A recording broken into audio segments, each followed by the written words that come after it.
Assalamualaikum warahmatullahi wabarakatuh. Halo teman-teman semuanya. Nama saya Hilma Fahmi dengan NIM 1805369. Jadi di video kali ini saya akan menjelaskan tentang apa itu perbedaan ekonomi mikro dan ekonomi makro. Nah, oke baik. Di sini saya akan menjelaskan ekonomi makro itu apa dan ekonomi mikro itu apa.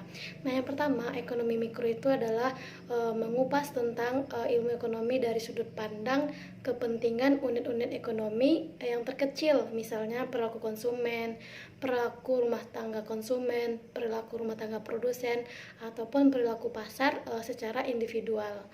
Nah, sementara ekonomi makro itu adalah mengupas tentang perilaku perekonomian sebagai suatu keseluruhan atau agregat dan mengabaikan masalah-masalah yang dihadapi oleh unit-unit individu.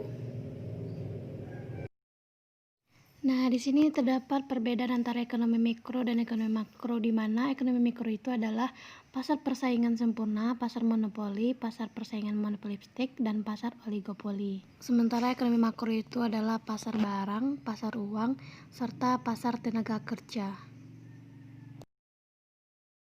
Bisa kita lihat perbedaan ekonomi mikro dan ekonomi makro. Dilihat dari segi harga, ekonomi mikro itu adalah harganya itu dilihat dari suatu komoditas barang tertentu saja. Sementara di ekonomi makro, harga itu nilai dari komoditas secara agregat atau keseluruhan.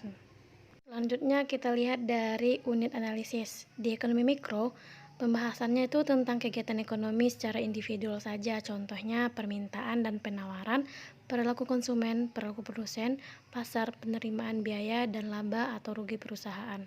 Nah, dilihat dari ekonomi makro, pembahasannya tentang kegiatan ekonomi secara keseluruhan, contohnya pendapatan nasional, pertumbuhan ekonomi, inflasi, pengangguran, investasi, dan kebijakan ekonomi.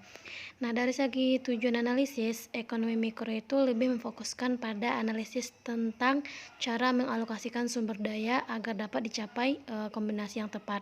Sementara makro lebih memfokuskan pada analisis tentang pengaruh kegiatan ekonomi terhadap perekonomian secara keseluruhan. Nah, itulah penjelasan mengenai perbedaan ekonomi mikro dan ekonomi makro. Assalamualaikum warahmatullahi wabarakatuh.